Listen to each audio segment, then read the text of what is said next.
Ikaw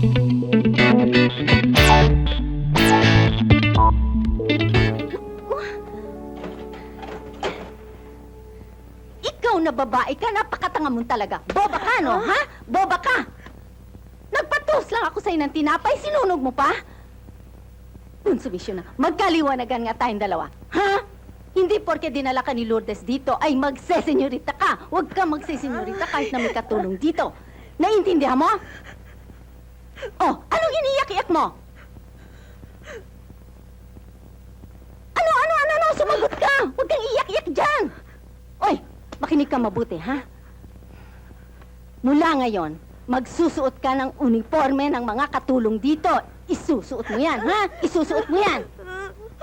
At magsusuot ka ng apron tuwing nagtatrabaho ka. Lalong-lalo na kapag pinagsisilbihan mo ang Don Alfonso mo. Naiintindihan mo? Naiintindihan mo? Baka mamaya hindi ka na naman makaintindi. Bobo! Sumisyon na babae ito.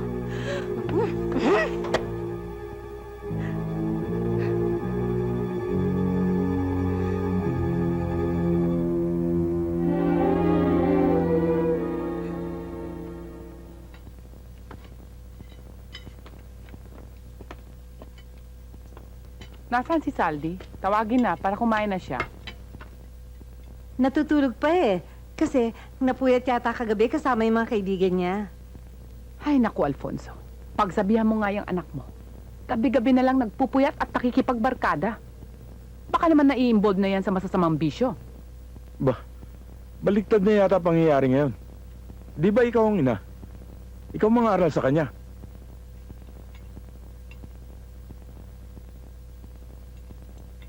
Sige, tawagin na si Ada. Nasa kusina. Pinapatulong ko maghugas ng pinggan.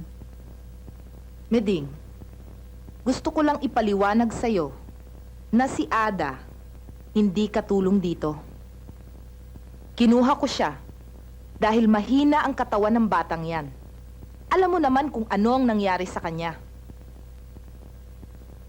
At inaasahan ko, Meding, ang tulong mo na maipaalam kay Ada na kung may masasamang tao sa mundong ito, may mabubuti ring taong katulad natin. Nagkakaintindihan na ba tayo?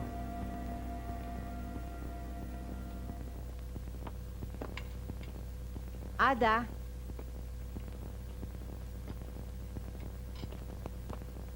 Ada, mula ngayon, kasabay ka na naming kumain, ha?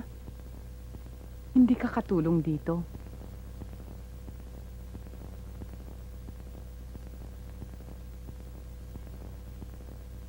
Sige, upo na. O, tanggalin mo ang apron mo.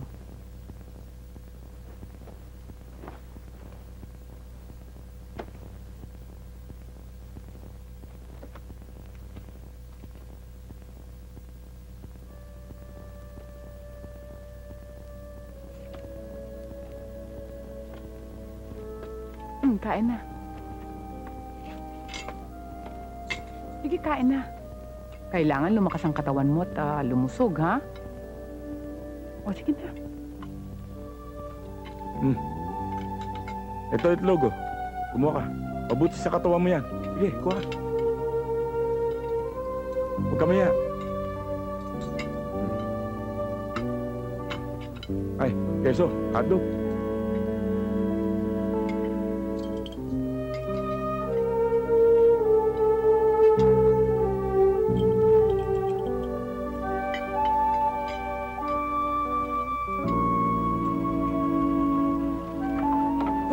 Wisit!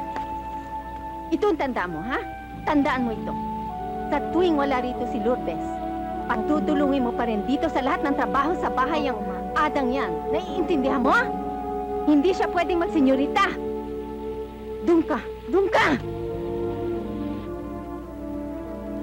Sisiguruhin ko na hindi siya makakatiis dito sa pamamahay na ito.